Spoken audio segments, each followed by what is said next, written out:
రైతులకు ఇచ్చిన హామీలు ముఖ్యంగా రైతు భరోసా నిధులను విడుదల చేయడం లేదు, వెంటనే విడుదల చేయాలని చెప్పి ఒక డిమాండ్. తర్వాత కౌలు రైతులకు ఇచ్చినటువంటి హామీలను కూడా ఇప్పటి వరకు నేటి కూడా నెరవేర్చలేదు. వాళ్ళ మేనిఫెస్టోలు పెట్టి 2.5 సంవత్సరాలు దాటింది, అవి కూడా నెరవేర్చలేదు. తర్వాత పంట పెట్టుబడి సహాయం కింద, తర్వాత ఏదైతే డ్రిప్ ఇరిగేషన్స్ ఇవి కూడా నామమాత్రంగా పెంటపాటి సహాయంతో పాటు ఇవి కూడా నామమాత్రంగా ఇస్తున్నారు. సన్న రకాలకు దొడ్డు రకాలకు ఇవ్వకుండా కేవలం సన్న రకాలకే 500 బోనస్ కూడా అది అడపా ఇస్తున్నారు, అది కూడా రెగ్యులర్ గా ఇస్తలేరు. సన్న రకాలకు దొడ్డు రకాలకు కూడా తక్షణమే వెంటనే వాటికి మన ఏదైతే ధాన్య కొనుగోలు సమయంలో 500 బోనస్ ప్రకటించాలని చెప్పి మేము ప్రత్యేకంగా డిమాండ్ చేస్తున్నాం. అలాగే రైతు తన భాగస్వామ్యంతో మద్దతు ధర నిర్ణయించే భాగస్వామ్యంతో రైతు చట్టం తేవాలని చెప్పి, ప్రత్యేక చట్టం తేవాలని చెప్పి కేంద్ర ప్రభుత్వాన్ని ఈ సందర్భంగా మేము డిమాండ్ చేస్తున్నాం.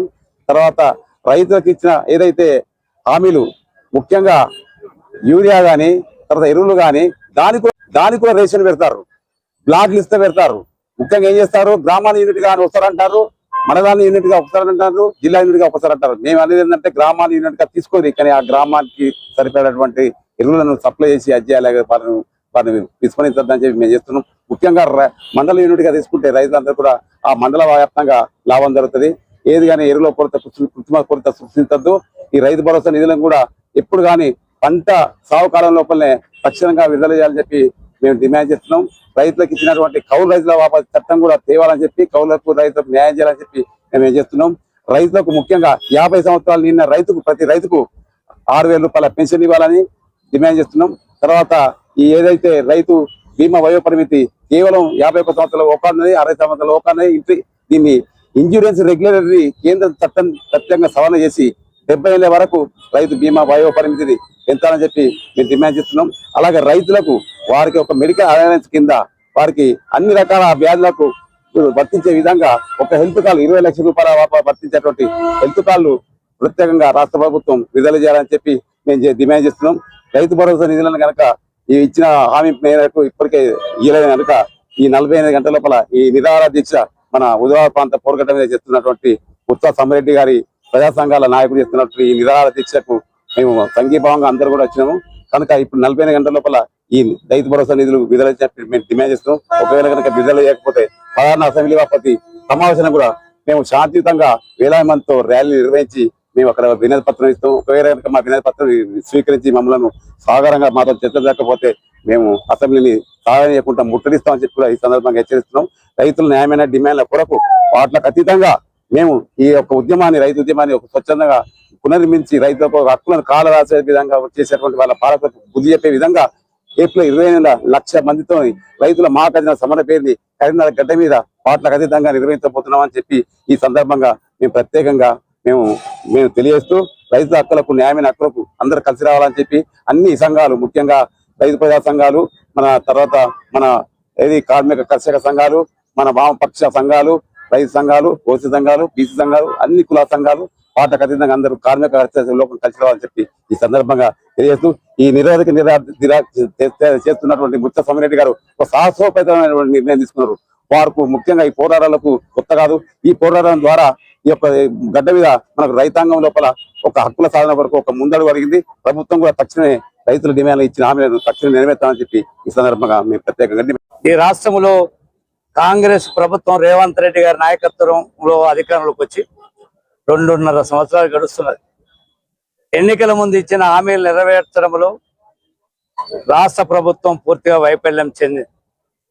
ఎన్నికల ముందు రైతాంగానికి ఇచ్చిన హామీలు 2 లక్షల రూపాయల రుణమాఫీ ఏకకాలంలో చేస్తామని హామీ ఇవ్వడం, రైతు బంధు కాదు రైతు భరోసా, రైతును ఆదుకోవడం కోసం రైతు భరోసా కింద ఎకరా డబ్బులు అందిస్తామని చెప్పాడు. ఈ రెండు కూడా 2 లక్షల రుణమాఫీ నేటి వరకు కాలేదు. రైతు భరోసా అధికారంలోకి వచ్చిన తర్వాత ఒకసారి వేశాడు, నేటి వరకు లేదు.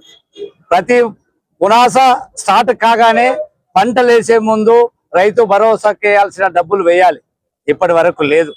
ఈ రకంగా ఈ రాష్ట్ర ప్రభుత్వం ఇచ్చినటువంటి హామీలు గత ప్రభుత్వం చేసిన తప్పుల తడక వల్ల, నువ్వు ఇచ్చిన హామీల వల్ల రైతాంగం, కార్మికులు, కర్షకులు అందరూ కూడా అట్టడుగునున్న కాంగ్రెస్ ను నిలువున లేపి అధికారంలోకి తీసుకొచ్చారు.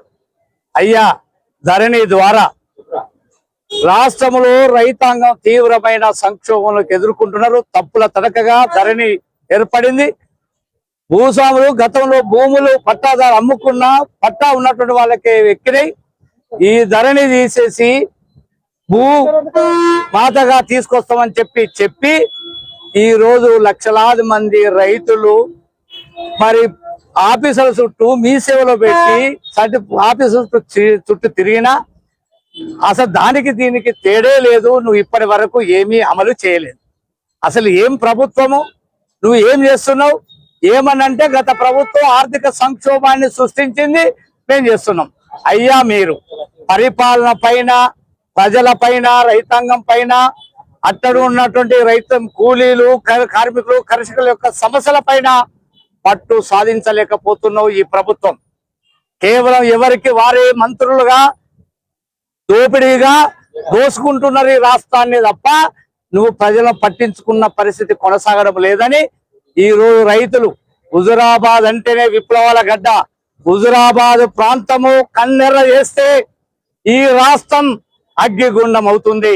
ఈ రాష్ట్రములో ప్రభుత్వం దిగిపోక తప్పదు. ఈ రాష్ట్రములో హుజురాబాద్ పెట్టింది పేరు పోరాటాల గడ్డ. రైతాంగం కన్నెర్ర చేశారు, రైతాంగం కంటి తడి పెడతా ఉన్నారు. ఈ రైతాంగం తీవ్రమైనటువంటి సంక్షోభాలకు నెట్టివేయబడతా ఉన్నారు.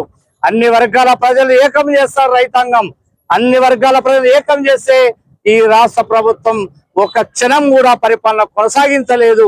తక్షణమే ఈ రైతాంగం హుజురాబాద్ లో నిరవధిక దీక్ష చేస్తున్నటువంటి సమ్మిరెడ్డి గారి నాయకత్వంలో ఓసీ జేసీ రైతాంగం పార్టీలకు అతీతంగా రైతు సంఘాల నాయకత్వంలో చేస్తున్నటువంటి దానికి మద్దతుగా ఈ రోజు చేస్తున్న దానికి ఈ రాష్ట్ర ప్రభుత్వం తక్షణమే చర్చించి రాష్ట్ర ప్రభుత్వం ఈ సమస్యను పరిష్కరించడానికి చర్యలు తీసుకోవాలని డిమాండ్ చేస్తున్నాం. లేని ఎడల ఇది దశల వారీగా ఈ పోరాటం కొనసాగుతుంది. ఈ రాష్ట్ర ప్రభుత్వం మెడలు వంచి సమస్యలు పరిష్కరించడానికి చర్యలు తీసుకుంటామని చెప్పి ఈ సందర్భంగా తెలియజేస్తా ఉన్నాం.